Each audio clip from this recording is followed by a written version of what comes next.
राजा अजातशत्रु का राज्य बहुत ही अच्छा चल रहा था, किंतु कहते हैं ना कि समय हमेशा एक जैसा नहीं होता। ऐसा ही अजातशत्रु के साथ हुआ। राजा कई मुश्किलों से घिर गए और उन मुश्किलों से बाहर नहीं निकल पा रहे थे। उन्होंने कई युक्तियां अपनाई लेकिन असफल रहे। एक दिन उनकी मुलाकात एक तांत्रिक से हुई। राजा ने तांत्रिक से अपनी मुश्किलें बताई। तांत्रिक ने राजा की बातों को बड़े ध्यान से सुना। फिर उसने एक उपाय बताया। तांत्रिक ने कहा, आपको पशु बलि देनी पड़ेगी, तभी आपके मुश्किलों का समाधान होगा। पहले तो राजा बड़े सोच विचार में पड़ गया, लेकिन जब उन्हें कोई रास्ता ना दिखा तो उन्होंने तांत्रिक की बात मान ली। तांत्रिक के कहे अनुसार एक बड़ा अनुष्ठान किया गया।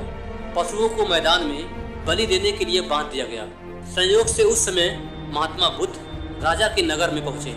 वे उसी स्थान से गुजर रहे थे जहां पर राजा ने अनुष्ठान कराया था।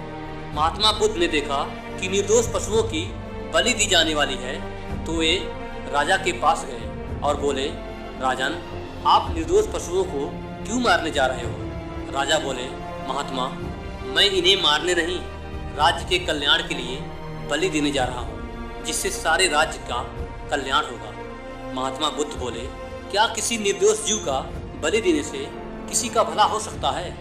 थोड़ा सा रुक कर महात्मा बुद्ध ने एक तिनका उठाया और राजा को देते हुए बोले, इसे तोड़ कर दिखाओ। राजा ने तिनके को 2 टुकड़े कर दिए। बुद्ध बोले, अब पुनः इसे जोड़ दो। राजा बोले, महात्मा जी, ये आप कैसी बात कर रहे हैं? इसे अब कोई नहीं जोड़ सकता।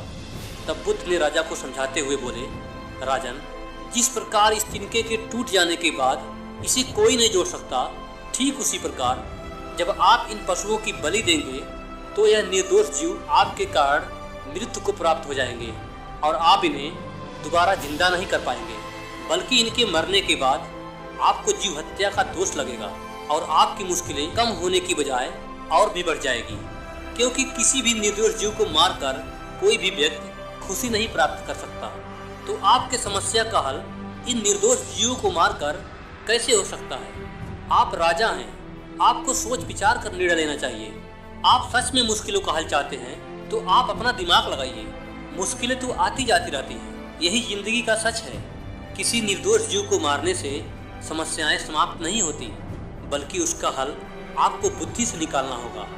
बुद्ध की बात सुनकर अजातशत्रु उनके चरणों में गिर पड़े और अपनी भूल का क्षमा मांगने लगे। और अजातशत्रु ने ऐलान किया कि अब से उनके राज्य में किसी भी निर्दोष जीव का हत्या नहीं होगा। तो मित्रों, इस कहानी से सीख मिलती है कि जब हम भी किसी मुसीबत में फंस जाते हैं तो उस मुसीबत से निकलने के लिए दूसरों को दर्द देने लगते हैं, और ऐसा करने से हम और भी फंसते जाते हैं। किसी को दर्द देना या किसी को नुकसान पहुंचाना ये हल नहीं है।